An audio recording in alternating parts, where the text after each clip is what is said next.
खींच के लेता है, पूरे ऑर्गन हो गया, सेल टिश्यू हो गया, वहां तक पहुंचाता है। दूसरी चीज रेस्पिरेटरी सिस्टम, हम जानते हैं सर्कुलेटरी सिस्टम हमारे बॉडी में कितना इंपॉर्टेंट होता है। तो ये सारी चीजें काम हमारे बॉडी में करता है, जो हम लोगों का अमाइनो एसिड्स है, ग्लूकोज है, कार्बोहाइड्रेट्स है, तो ये सारी चीजें डायरेक्ट जाके हमारे सेल टिश्यू में नहीं एब्जॉर्ब होगा। उसके लिए एक लिक्विड फॉर्मेट में चाहिए, जो होता है हमारा ब्लड सर्कुलेशन। एक्सक्रीटरी फंक्शन जो हमारे बॉडी के लिए नहीं चाहिए, जो वेस्ट प्रोडक्ट होता है वो बाहर निकाल के फेंकता है। और सबसे इंपॉर्टेंट होता है हार्मोन्स एंड एंजाइम्स। हम लोग जो भी खाते हैं ना, तो हमारे बॉडी में जो भी हम लोग लेते हैं, ये सारी चीजें फिर डायरेक्ट जाता है, वो ब्रेक डाउन होता है, टुकड़ा टुकड़ा टुकड़ा छोटे छोटे टुकड़े में कन्वर्ट होता है, उसके बाद हमारे बॉडी में वो एब्जॉर्ब होती है। और हार्मोन सबसे इंपॉर्टेंट होता है। जितने सारे ग्लैंड है हमारे बॉडी में, वो सारा चीज हम लोग का हार्मोन से ही रेगुलेट होता है। तो वो पिट्यूटरी ग्लैंड इतना छोटा है, जो कि हमारे सर के पीछे है, तो हेड के पीछे इतना छोटा सा है, लेकिन जितने सारे हार्मोन सिक्रेशन होता है, चाहे मैं बोलने से लेके, मेरा थॉट से लेके, मैं सोचने से लेके, बहुत स्ट्रेस लेवल से लेके, हैप्पी हार्मोन से लेके, हर एक चीज हार्मोन सिक्रेशन होता है बॉडी में, जो कि प्रॉपरली बैलेंस होके चलता है। और हमारे बॉडी का बायो इलेक्ट्रोलाइट जो पीएच बैलेंस होता है, acidity level and alkaline level दोनों मेंटेन होके रहता है। मैं आपको हमेशा बोली हूँ, पीएच बैलेंस हमेशा 7.3 से 7.45 तक रहना चाहिए। उसके ऊपर अगर एक्सक्रीड करता है तो डेफिनेटली अल्कलाइन लेवल बढ़ता है, या फिर उससे नीचे 7.3 से नीचे जाता है तो डेफिनेटली हमारे बॉडी में एसिडिटी लेवल बढ़ता है। एसिडिटी लेवल ऐसा नहीं है कि कोई इंसान एसिड पी जाता है, नहीं। हम लोग जो खाते हैं, जो भी हम लोग लेते हैं, तो हमारे बॉडी में जो सिक्रेशन होता है, बॉडी में जो डाइजेस्टिव ट्रैक रहता है, बाइल प्रोडक्शन होता है, पहले भी मैं बोली हूँ, लिवर में हम लोग का बाइल प्रोडक्शन होता है, जो येलो ऑरेंज पिगमेंट क्रिएट होता है, वो हमारे बॉडी को कंप्लीटली साफ करके लेके जाता है। बाइल प्रोडक्शन से लीवर, ब्लैडर, डाइजेस्टिव ट्रैक्ट, आपको मैंने बताया था, उसके अंदर पूरा कंप्लीटली ओके। तो उसके अंदर हम लोगों का पूरा कंप्लीटली फ्लो होके रहता है, जो हमारे बॉडी के लिए नहीं चाहिए, यूरिन के थ्रू, स्टूल के थ्रू निकाल देता है। एंड बॉडी टेम्परेचर इसीलिए मेंटेन होके रहता है। स्टोरेज फंक्शन बहुत अच्छा रहता है, डिफेंसिव फंक्शन भी अच्छा रहता है। आम बॉडी रे न्यूट्रिएंट जहाँ भी हमें पोषण हो, पोषक हो, जहाँ हमें खाऊची सेटा कंप्लीटली सप्लाई करूची। सर्कुलेटरी सिस्टम समस्त जानिचंदी, हार्ट प्रॉब्लम का आसुनी कि हार्ट रो जिते सारा सर्कुलेटरी सिस्टम रहउची सेटा कंप्लीटली हेल्दी है कि रहउची। हमें जानि छे आर्टरीज रे ऑक्सीजनेटेड ब्लड, गुड ब्लड जोटा कि फ्लो होची।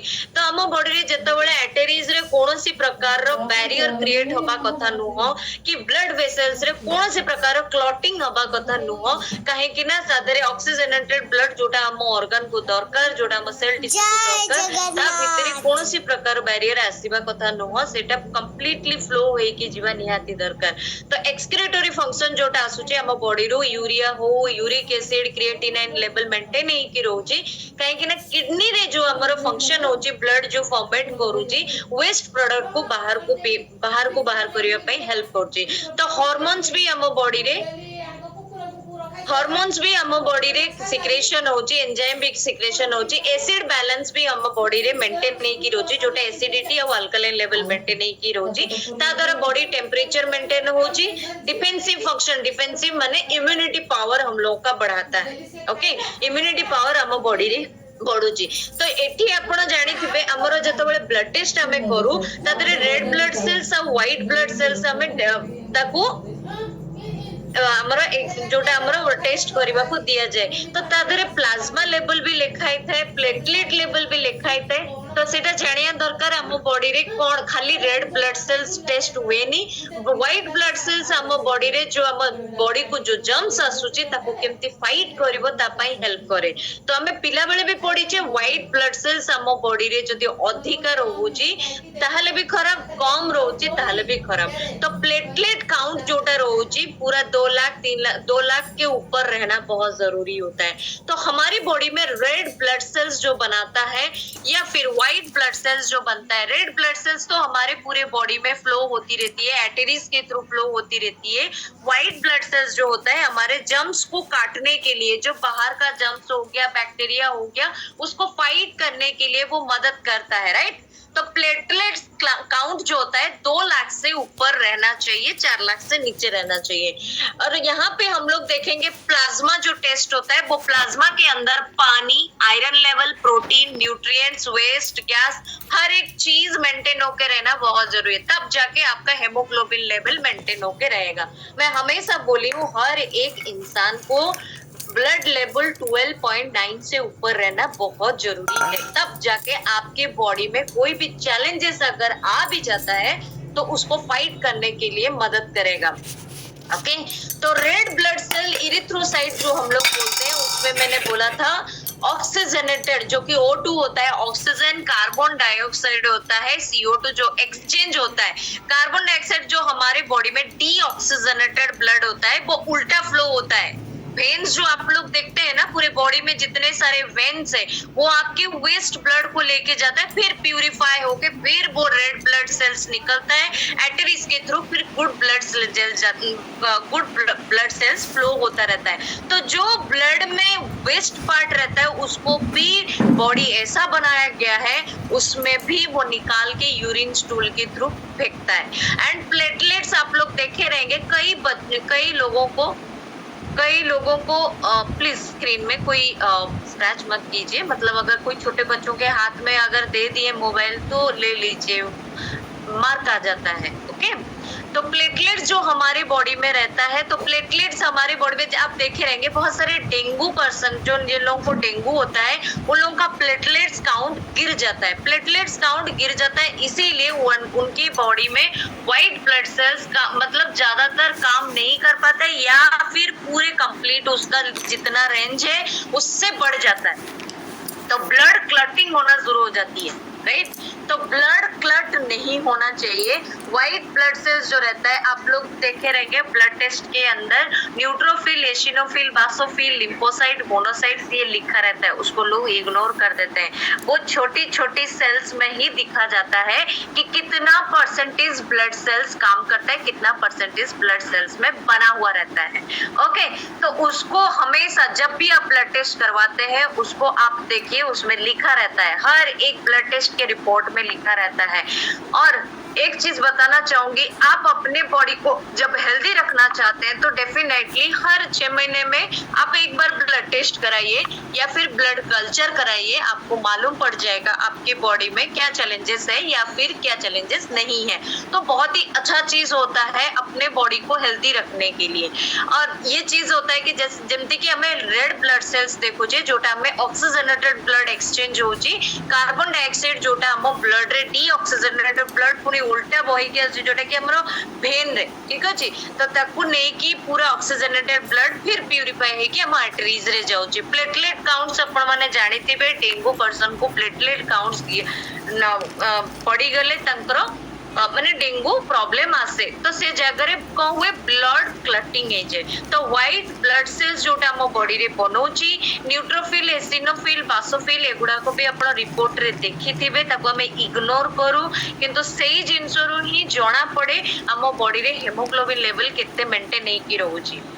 ओके, तो मैं आपको हर बात में बोली हूँ जो कि ऑक्सीजन कैरी करता है, रेड ब्लड सेल कैरी करता है 5 million in 1 drop of blood. 5 million in 1 drop of blood अगर जाता है तो जब लाइव होता है 120 डेज 120 दिन तक वो लाइव रहता है, जो नो न्यूक्लियस मेजॉरिटी हम लोगों का जो ब्लड मेकअप होता रहता है। तो haemoglobin is a protein in red blood cell, जो हम लोग जानते हैं हेमोग्लोबिन लेवल हमारा जो मेंटेन होके रहता है।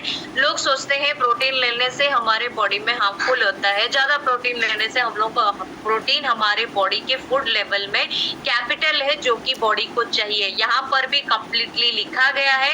रेड ब्लड सेल्स में प्रोटीन होता है हेमोग्लोबिन, जो ज्वाइन करता है ऑक्सीजनेटेड के साथ, जो कि सेल को बनाता है, तब जाके सेल आपका रेड कलर में ब्लड फ्लो होता है। तो रेड सेल्स जो रहता है उसका कलर रेड होकर रहता है, आयरन उसके अंदर रहता है। एंड एनीमिया कंडीशन जो रहता है, फ्यू रेड ब्लड्स, मतलब बहुत कम रेड ब्लड्स उसमें रहता है, इसीलिए वीक हो जाते हैं, टायर्ड हो जाते हैं, ब्रीथिंगनेस भी शॉर्ट हो जाता है, जो कि हाँफते रहते हैं। ये सारे चैलेंजेस आता है जब आपके बॉडी में गुड रेड ब्लड सेल नहीं रहेगा। रेड ब्लड सेल ଆମ ବଡିରେ मैं बारंबार कही कि ऑक्सीजनेटेड ब्लड जोटा हम ऑक्सीजन फ्लो करिकी नेकी जाउची 5 मिलियन गोटे ड्रॉप रे 5 मिलियन रोची 120 दिन जाए सेटा लाइव रोची, जोटा हम रेड ब्लड सेल रे प्रोटीन जोटा हम रोची सेटा होची हेमोग्लोबिन, से जॉइन करूची ऑक्सीजनेटेड ब्लड को रेड सेल सहित कलर रेड सेति पई आसुची, आयरन तादरे प्रोवाइड होची। तो जो थरे फ्यू जो माने कम रेड ब्लड सेल रहूची सेठी एनीमिया कंडीशन आसी होची, सेति पई को होय लोगों को वीकनेस आसे, सेति पई आपन को टायर्ड लागे, ब्रीथिंग रे प्रॉब्लम होय, ये सारा चैलेंजेस भी बहुत सारा आसे। व्हाइट ब्लड सेल्स रे आपण माने नोटिस करिथिबे केते घंटा जाय रहूची, केते फंक्शन करूची, जोटा हमें न्यूट्रोफिल्स देखिबा लाइफ स्पान तार ब्लड रे रहूची 7 घंटा, ता फंक्शन होची इम्यून डिफेंसेस। तो आपण माने एठी नोटिस करि पारते व्हाइट ब्लड सेल्स मु आजि कहिली जो माने ब्लड टेस्ट करूथिबे निश्चित तादरे मार्क करिवे कि एसिनोफिल, न्यूट्रोफिल, बासोफिल, मोनोसाइट एगुडा को सब व्हाइट ब्लड सेल्स, एगुडा को हम ब्लड रे केते केते घंटा केते केते दिन जाए रहे, तापरे सेटा डिफ्यूज हे जाए, पुणी न्यू सेटा क्रिएट हुए। तो तार काम सब अलग अलग, जेमती इम्यून डिफेंस हे गला, पैरासाइट्स डिफेंस हे गला, इन्फ्लेमेटरी रेस्पॉन्स हे गला, तो सब जिनसर किछि ना किछि काम हम बॉडी रे करे। मैंने भाभी दौचे व्हाइट ब्लड सेल रहिबा दरकार नहीं कि रेड ब्लड सेल अधिक रहा दरकार, सब जिनसर किछि ना किछि काम अछि, किछि ना किछि ता सहित इंटरकनेक्टेड अछि। ओके, तो जेमती जैसे कि हम लोग रेड ब्लड सेल है व्हाइट ब्लड सेल्स में ये सारे चीजें रहता है, न्यूट्रोफिल, एसिनोफिल, बासोफिल, तो हर एक चीज आपके ब्लड में कुछ ना कुछ घंटा कुछ ना कुछ दिन रहता है, उसके बाद डिफ्यूज होता है, फिर नया बनता है। तो वहां पे उसका काम जो रहता है इम्यून फंक्शन से लेके सेलुलर इम्यून रिस्पॉन्स से लेके ये सारे चीजें फंक्शंस काम करता रहता है। तो ओवरऑली अगर हम देखा जाए तो इम्यून फंक्शन हमारे बॉडी में बना हुआ रहता है, जो रोग प्रतिरोधक शक्ति हम लोग बोलते हैं ना, तो ये सारे मेंटेन होके रहती है। तो जैसे कि हम लोग बाहर से कोई चीजें टच करता है, जैसे हम लोग कुछ खाते हैं तो वहां से तो हम लोग को कुछ आता है, या फिर स्किन के थ्रू आता है, या फिर विंड के थ्रू हमारे बॉडी को टच करता है, बैक्टीरिया वायरस जो कि हमारे बॉडी को इन्वॉल्व होता है, उसको कैसे प्रोटेक्ट करेगा, उसको कैसे उसके साथ डिफेंस की तरह काम करेगा, ये सारी चीजें जानना जरूरी है। तो 2 line immune function to protect of your body.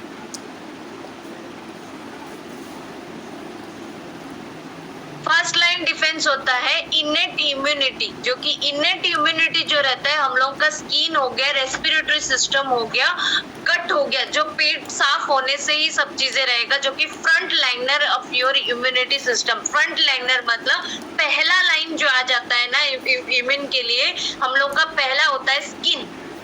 हम बॉडी रो फास्ट इम्यून फंक्शन हमको जेतोले डिफेंस करछि सेटा होछि हमरो स्किन, जोटा कि जो हमरो ऊपर लेयर रो चमड़ाटा जोटा हमें कोछि। रेस्पिरेटरी सिस्टम जेतोले स्किन रे एंट्री होछि, तो रेस्पिरेटरी सिस्टम जोटा हमरो कंप्लीटली सर्कुलेटरी सिस्टम। देन हमरो आछि गट, जोटा कि पेट, जोटा कि हम इम्यूनिटी को पावर को फर्स्ट लेवल रे डिफेंस करूची, आ प्रिवेंट करूची डिजीज को, जोटा हम बॉडी रे एंटर हैला परे जो डिजीज हम बॉडी रे प्रिवेंट होची कि डिजीज हवा पूर्व तक सेटा को पहुंचोची। तो फर्स्ट लाइन डिफेंस बोलने से इनेट इम्यूनिटी, ये चीजें मैंने आपको इम्यून फंक्शन इम्यून जो टॉपिक था इम्यूनिटी टॉपिक के अंदर मैं बताई हूँ। इनेट, एडप्टिव, पैसिव, जो कि चाइल्ड न्यूट्रिशन में भी मैं बताई हूँ। तो इनेट इम्यूनिटी जो रहता है हम लोग का skin, respiratory system, gut health को क्लीन करता है, जो कि फ्रंट लाइन हो जाता है इम्यून फंक्शन का। सेकंड लाइन डिफेंस हो जाता है एडप्टिव इम्यूनिटी। एडप्टिव इम्यूनिटी कैसे डेवलप होता है throughout life, throughout life ये डेवलप होके चलता है, डिजीज को प्रिवेंट करता है। वैक्सीन जो हम लोग लेते हैं उसमें हम लोगों को सेकेंड लाइन डिफेंस हो जाती है। एंड पासिव इम्यूनिटी जो रहता है वो टेम्पररी रहता है, वो हम लोग को बोरो करना पड़ता है, बाहर से लेना पड़ता है। तो एंटीबॉडीज जो रहता है वो ब्रेक डाउन करती है। तो मेन डिफेंडर जो हम लोगों का इम्यून सिस्टम हो गया, जो मैंने बताया न्यूट्रोफिल, बेसिनोफिल, बासोफिल, एसिनोफिल, ये सारे चीजें हम लोग का मेन डिफेंडर हो गया। तो टी सेल, बी सेल, ये जो आप लोग देख सकते हैं लिम्फोसाइट का बी सेल या फिर टी सेल, इसको न्यूट्रलाइज करता है और जो बैक्टीरिया, वायरस हम लोग के बॉडी में टच करता है उसको डिस्ट्रॉय कर देता है। तो जब हम लोग का इम्यून सिस्टम स्ट्रांग रहता है तो कॉमन फ्लू और कोल्ड हो गया, फुट माउथ डिजीज हो गया, ये सारे चैलेंजेस आने का चांसेस नहीं रहता है। एलर्जी, अस्थमा, ये होने का भी चांसेस नहीं रहता है। आर्थराइटिस का प्रॉब्लम, सोरियासिस का प्रॉब्लम, ये सारे चैलेंजेस भी नहीं आता है। एंड प्लेटलेट्स में प्ले ए क्रूशियल रोल, जो कि हमारे ब्लड में प्लेटलेट का रोल बहुत क्रूशियल होता है। मैं आपको पहले भी बोली हूँ कि ब्लड क्लटिंग जो हो जाती है उसको बचाता है, ताकि हमारे ब्लड में कोई भी बैरियर क्रिएट ना होए, तो उसको ओपन करता है ताकि आपके पूरे कंप्लीट हेल्दी ब्लड जाने के लिए। और जो हमारे बॉडी में जो ब्लड नहीं चलता है, जो ब्लड हमारे बॉडी में नहीं चाहिए, जो डीऑक्सीजनेटेड ब्लड रहता है, जो रिलीज करता है केमिकल्स रहता है, तो ब्रेक कर देता है ब्लड वेसल्स को, वो फिर क्या होता है ऑक्सीजनेटेड, वो फिर प्यूरिफाई होके फिर बॉडी में पूरा फ्लो होता रहता है। तो यहाँ पे अनहेल्दी और हेल्दी सेल्स देख सकते हैं। एक सेल हेल्दी कैसे होता है, सेल मेम्ब्रेन सॉफ्ट रहता है, प्रिमरेबल रहता है, वेस्ट प्रोडक्ट बाहर निकलता है। तो अनहेल्दी सेल जो कि वेस्ट प्रोडक्ट को बाहर निकालने में दिक्कत करता है। तो स्किन सेल्स हम लोगों का जो 28 डेज तक रहता है, जैसे 100 million cells die per minute, एक मिनट में 100 मिलियन मतलब 1 मिलियन होता है 10 लाख। तो 100 मिलियन आप लोग सोच सकते हैं हमारे बॉडी में कितना मरता है, कितना फिर बनता है, नया सेल्स बनता है, राइट। तो हमारे बॉडी के लिए नया सेल्स चाहिए, हर एक मिनट में सेल डिफ्यूज होता है, फिर नया सेल बनता है। आम मैंने जानी आम बॉडी रे 100 ट्रिलियन सेल्स रे बना है जी, टिश्यू रे बना है जी। तो 100 मिलियन सेल जोटा कि माने नष्ट होची गोटे मिनिट रे, तो नुआ सेल ता ऊपर रिप्लेस हबा निहाती दरकार। तो आम स्किन सेल हो गला, लिवर सेल हो गला, इंटेस्टाइनल सेल हो गला, रेड ब्लड सेल हो गला, व्हाइट ब्लड सेल, इस सब जिनस रो किछि ना किछि सर्टेन टाइम रहउची, सेटा डिस्ट्रॉय होला पर ता ऊपर पुनी नुआ सेल रिप्लेस होची। ओके, तो ब्लड डेफिशिएंसी जब जेतेबेले हम बॉडी रे ब्लड कम रुहे, डेफिनेटली लोगों को डायलिसिस भी करिया पई पड़े, काहे कि ब्लड कढ़ा हुए, ब्लड सफा हुए, पुणी नुआ जगह रे ब्लड दिया हुए, ताकि कंप्लीटली ब्लड डेवलप हुए। तो ब्लड जदी माने कहि दो जे डायलिसिस हेले तांको ब्लड मिली जाउची, किंतु से जदी सठिक परिमाण रे न खाइबे, डेफिनेटली रेड ब्लड सेल की हेमोग्लोबिन लेवल मेंटेन हे की रहिबनी। तो जिते सारा प्रॉब्लम आसुचे, जमती floater in eyes, dry hair जोटा कि हमर हेयर लॉस हो जाउची, पेल कॉम्प्लेक्शन आसुची, जोटा कि स्कैंटी पीरियड्स, जोटा हमें लेडीज लोकंकर पीरियड्स प्रॉब्लम आसुची, हेवी पीरियड्स माने कंटिन्यू पीरियड होतिबो, बंद भी होनतिबो, इनसोमिनिया चैलेंजेस रोची, मसल क्रैम्प होची, ड्राई आईज होची। तो ये सारा चैलेंजेस आना शुरू हो जाता है ब्लड डेफिशिएंसी की वजह से, जो कि हेयर लॉस होती है, ड्राई स्किन होता है, पीरियड्स का प्रॉब्लम आती है, ड्राई आईज होता है, डिजीनेस होता है। जो डिजीनेस मतलब जैसे कि बहुत सारा हम लोगों को प्रॉब्लम आता है, हम लोग कहीं पर बैठे रहेंगे तो कोई भी काम करने के लिए दिल लगता नहीं, मन लगता नहीं है, क्योंकि ब्लर विजन, आंख में अच्छे से दिखाई नहीं देता है। तो ये सारा चैलेंजेस आना शुरू हो जाता है। तो blood oxygen level, what it means to you, जो कि हमारे बॉडी में बहुत ही मेजर रोल प्ले करता है, जो कि बहुत सारे डिजीज हमारे बॉडी को टच करता है, उसको फाइट करता है, स्ट्रोक से लेके हार्ट फेलियर से लेके हार्ट अटैक से लेके किडनी डिजीज से लेके। तो ये जो कलरफुल वाला आप लोग देख रहे हैं फ्रूट्स वेजिटेबल, हम लोगों को चाहिए ही चाहिए। तो हम लोग daily daily red colour, purple colour, orange colour, white colour, green colour नहीं ले पाते हैं ना। तो ये सारा चार्ट है, आप लोग क्या ऐड करना चाहेंगे आप ऐड कर सकते हैं, इसको स्क्रीनशॉट लेना चाहेंगे तो ले सकते हैं। ये सब फ्रूट्स है एंड ये सब वेजिटेबल्स है। तो टॉप फूड्स हम लोगों का जो प्लेटलेट काउंट बढ़ाता है, मैं आपको आगे चल के बताऊंगी। तो हम लोगों को थैंक्स टू हर्बलाइफ न्यूट्रिशन हमारे पास बैलेंस न्यूट्रिशन है, जो सेलुलर साइंस बोलता है पर्सनल न्यूट्रिशन नीड करती है, जो 6 की एलिमेंट हमारे बॉडी में मेंटेन होके रहता है। एंड विटामिन मिनरल्स जो हमारे बॉडी के लिए चाहिए एसेंशियल होता है, वो हमारे मल्टीविटामिन उसमें है, जो हम लोग दिन में 3 टैबलेट, प्रेग्नेंट लेडी के लिए दिन में 6 टैबलेट ले सकते हैं। उसमें माइक्रो न्यूट्रिएंट्स है जो एसेंशियल है हमारे बॉडी के लिए। आम बॉडी को जहाँ विटामिन मिनरल दरकार, जोटा आम मल्टीविटामिन रे अछि, दिन को 3टा टैबलेट, प्रेग्नेंट लेडी को दिन को 6टा टैबलेट हमें नहीं परिबा, जोटा आम सपोर्ट करे ब्लड हेल्थ को। ओके तो ब्लड हेल्थ को जेमती सपोर्ट करे, मु आगुरु भी कहिछि B9 जोटा कि फॉलिक एसिड, फ्लोलेट जोटा हम कैल्शियम हेगला, क्रोमियम हेगला, copper, iron, vitamin C, vitamin A सब जिंस को हेल्प करछि, सपोर्ट करछि हम ब्लड हेल्थ को मेंटेन करिकि रखिबा पई, जोटा कि ऑप्टिमल लेवल रे न्यूट्रिशन पहुंचौछि। हम माने फॉर्मूला 1 जोटा हमें शेक बनै कि पी दोचे, ता सहित हमर आरडी फॉर्मेट रे तो फुलफिल होछि, आउ किछि जिंस रहि जाउछि जोटा हमें मल्टीविटामिन रू भी उस ताकू भी हमें कवर करि परछि। जो हम लोग फॉर्मूला 1 ले लेते हैं